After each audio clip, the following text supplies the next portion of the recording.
কোথায় যাচ্ছিস রে? চিনি দেখি মুখটা। আমি যাবো কিন্তু। টিপ পরেছিস? আমি তো পরিনি। আমাকে একটু পরিয়ে দাও না। ও দিয়ে দেবে। এই যে আর একটা পিছু ধরেছে। এই যে ডেনে থাকবে, সাবধানটা আর বলতে পারছে না।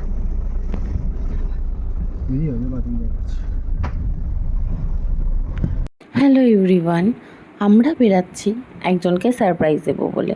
তোমরা গেস করো তো কাকে সারপ্রাইজ দিতে যাচ্ছি, যাকে আমাদের ব্লগে অনেক দিন দেখা যায় না। গাড়িতে করে ঘুরতে যাচ্ছি, সারপ্রাইজ দিতে যাচ্ছি মানুষজনদের। সেদিন কি অবাক করা কাণ্ড, আমরা যেখানেই যাচ্ছি সেখানেই বৃষ্টি হচ্ছে। সেদিন আমরা দু জায়গায় গেছিলাম। আমরা যখন বাড়ির থেকে বেরাচ্ছি তখনও বৃষ্টি, যখন পৌঁছাবো তখনও বৃষ্টি, মানে বৃষ্টি পেছন ছাড়ছিল না সেদিনকে। আর চিনি গাড়ির সামনে বসে যেভাবে মজা করেছে সেটা আর বলার নয়। কে একটা দাঁড়িয়ে আছে, না না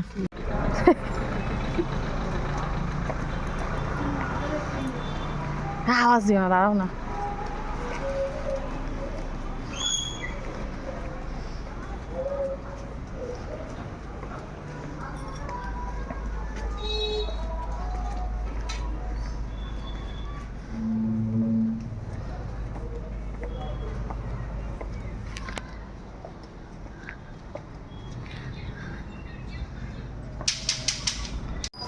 ফোন করে বল গেটটা খোল।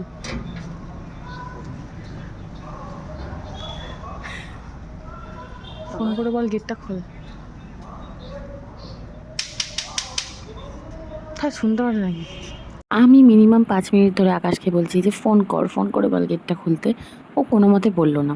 একবার তালা বাজাচ্ছে, একবার বেল বাজাচ্ছে, কিন্তু ওরা কেউ গেট খুলতে পারেনি, কারণ ওরা ভাবছে হয়তো কেউ পাশের বাড়ি বেল মারতে গিয়ে ওদের বেলটা মেরে দিয়েছে। টেনেই তালা খুলে দিয়েছে ভাই একা। আকাশ বলছে এটা আবার কি হয়ে গেল, ও আবার ঢুকিয়ে দিয়েছে তালাটা ভয়তে। তোর এই ডিস্কো তালার ব্যাপারটা দিয়ে সবাই জেনে যায় না। ওরে বাবা, মামা ওর ডিস্কো তালার ব্যাপারটা দিয়ে জানতে পেরে যায় সবাই।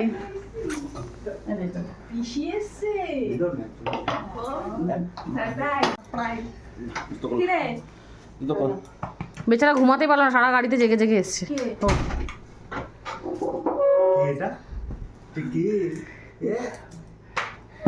দেখ না কেমন করছে মুখটা।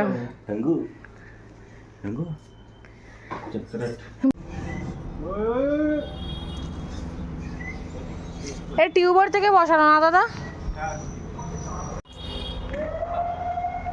দাদা এখনই একটা জিনিস করেছে, আমি কি সবাইকে বলবো? দাদা বলো তুমি কি করেছো? তুমি কি করেছো বলো? কিছু করিনি। দাদা ড্রাগন ফ্রুট চাষ করেছে এখানে। পদ্ম কালারটা খুব সুন্দর। আমাদের সাদা পদ্ম থেকে এই কালারটা বেশি ভালো, রানী সুন্দর। ये मेरा पति है और यहाँ पे চ্যাংড়ামো চল रहा है। এরকমই রাখবো, আমি ক্যামেরাটা ঘোরাবো না, এরকমই ধরে রাখবো। এটা কি গাছ? এটা রাবার প্ল্যান মনে হয়, তাই না? চিনতে পারছিস না? ছাদ থেকে ঘুরে আসছে মহারানী। নাম নাম জেঠু আসছে, চল।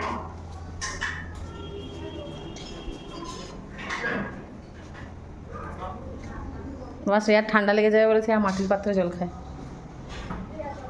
আরেক জায়গায় বের যাচ্ছি। কোথায় যাচ্ছিস? বাড়ি চলে যাচ্ছিস? যা না রে, বাড়ি যাবি? দাদুর জন্য কষ্ট হচ্ছে? দাদুর জন্য কষ্ট হচ্ছে? দিয়া দিদির বাড়ি যাবো। এখন ওটা পলি দিদির বাড়ি আছে। দিয়া দিদির বাড়ি, দিদির বাড়ি যাবি? বদ্দি বাড়ি? ও আচ্ছা আচ্ছা, ঠিক আছে। গাড়িতে আস্তে আস্তে পাচ্ছিল ঘুম, তাই আমি ঘুমিয়ে পড়েছিলাম, কারণ বাইরে পড়ছিল বৃষ্টি। আজকে যেখানেই যাচ্ছি সেখানেই জল। তাও এখানে ভালো যে বৃষ্টিটা এখনো অবধি নামেনি, নাহলে আমরা আজকে যেখানেই যাচ্ছি সেখানেই বৃষ্টি পড়ছে।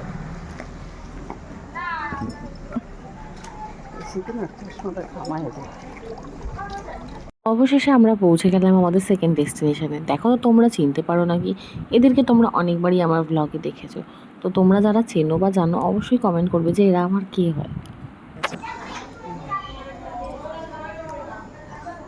আসছে আমাদের দিয়া রানী। কত বাজে? 7:55। 55 হয়ে গেছে। আচ্ছা আমাদের বড় ননদ।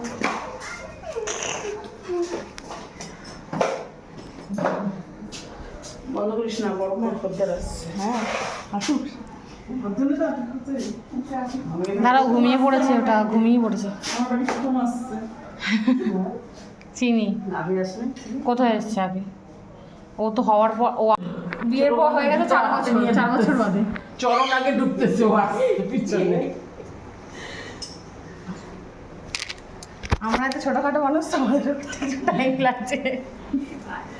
আরে বাবা রে, সিঁড়ি ভাঙা পানিয়া। Hello guys, hello. এই দেখো